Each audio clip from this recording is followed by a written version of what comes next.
Thanks for joining today's snapshot for March 31st. I should tell you about the announcement that was made by Andy King, the head of the call committee, at last Sunday's services of worship. He told the gathered worshipers that the call committee is making great progress. And here's what he told us. They interviewed 4 candidates, and of those 4, 2 were asked to have further interviews. And of those 2, 1 was asked to have a couple more interviews. And lo and behold, they are going to recommend to the church council, the call committee is going to recommend, on April 8th at a special meeting, a particular person to serve here as pastor at Dr. Martin Luther Church. It's great news, and I'm sure you're all very excited about it. As he was making the announcement, Andy said that the person was also excited about coming to do ministry at Dr. Martin Luther Church, only he said she's interested. So the cat's out of the bag. The candidate that the council will consider is a woman.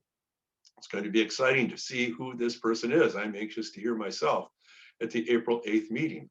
You should know that the interim pastor is not allowed to influence or interfere. I think those are the 2 verbs that are used in regard to the new pastor coming to the church.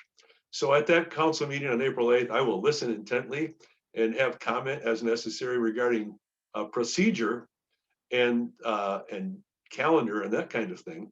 It looks like there could be a council special congregational meeting at the end of April to have a vote for a call as you pray whether you think God is guiding us to this particular person. I'm excited about the possibility, and I hope you are too. And I'm sure I should say, the meeting for the special congregational meeting can't happen until there's a 2-week notice at the 2 previous Sunday services.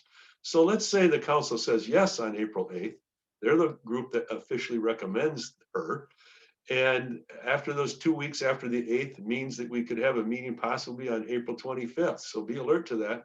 Put it on your calendar. I'm sure it'll be after the 2nd service if the name goes forward. And pray for God's guidance, most of all.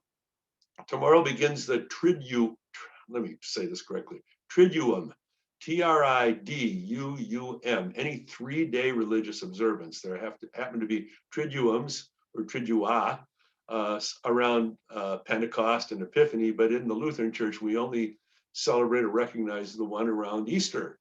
And it begins with Maundy Thursday, and tomorrow we will have 2 services at noon and at 7.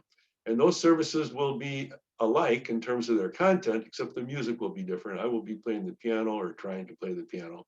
But if I can't play the hymns well enough this afternoon, I'll choose different ones for tomorrow at noon. I hope you'll feel welcome to come to that. About 15 people have been coming to the noon services, sometimes a little bit more on Wednesdays. So if you're one who is worried about a lot of worshipers around you because of COVID, that might be a choice you want to make. We'll also have 4 children receiving their first communion. Well, one of them's out of town, but the 4 who have prepared are Elizabeth Cumrow, Katie Mitchell, Sawyer Russert, and Addison Zastro. So keep those young people in your prayers tonight as they receive their first communion on Thursday.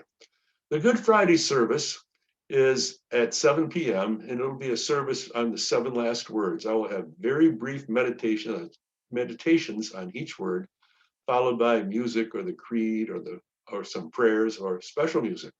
I hope you will attend to that service. It should last from like 7 to 8 o'clock. And then on Easter, our celebration is at 8, 9:15, and 11. I hope you'll invite your friends.